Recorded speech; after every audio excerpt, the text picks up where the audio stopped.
সরকারি চাকরিজীবী ও পেনশনভোগীদের জন্য সুখবর নিয়ে আসছে নবম জাতীয় পে স্কেল। প্রাথমিক সুপারিশে বেতন বৃদ্ধির পাশাপাশি বৈশাখী ভাতা, টিফিন ভাতা ও শিক্ষা ভাতা উল্লেখযোগ্য হারে বাড়ানোর প্রস্তাব করা হয়েছে।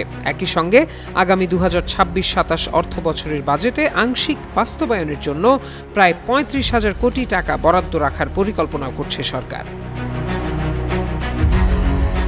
জানা গেছে, দেশের বর্তমান অর্থনৈতিক পরিস্থিতি বিবেচনায় নতুন পে স্কেল একবারে বাস্তবায়নের পরিবর্তে ধাপে ধাপে কার্যকর করার পরিকল্পনা নেওয়া হচ্ছে। পূর্ণাঙ্গ বাস্তবায়নের জন্য অতিরিক্ত প্রায় 1,06,000 কোটি টাকা প্রয়োজন হতে পারে বলে সরকারি হিসাবে জানা গেছে। তাই 2028-29 অর্থ বছরের আগে পুরো পে স্কেল কার্যকর হওয়ার সম্ভাবনা কম।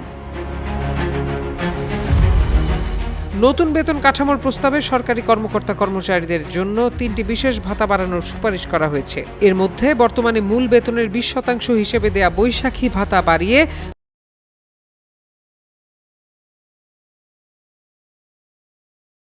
50% করার প্রস্তাব করা হয়েছে। এছাড়া 11 থেকে 20তম গ্রেডের কর্মচারীদের টিফিন ভাতা 200 টাকা থেকে বাড়িয়ে 1,000 টাকা করার সুপারিশ করা হয়েছে। সন্তানদের জন্য শিক্ষা ভাতাও মাসিক 1,500 টাকা থেকে বাড়িয়ে 2,000 টাকা করার প্রস্তাব দেওয়া হয়েছে।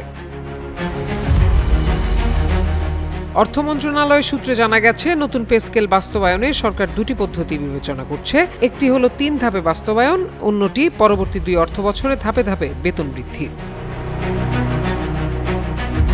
প্রথম প্রস্তাব অনুযায়ী আগামী অর্থ বছরে সরকারি কর্মকর্তা কর্মচারীদের মূল বেতন সর্বোচ্চ 50% পর্যন্ত বাড়ানো হতে পারে।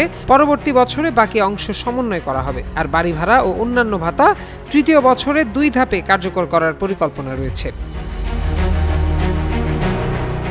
এ বিষয়ে মূল্যস্ফীতি, রাজস্ব আয় এবং সামগ্রিক আর্থিক সক্ষমতা পর্যালোচনার জন্য মন্ত্রিপরিষদের সচিবের নেতৃত্বে একটি কমিটি গঠন করা হয়েছে।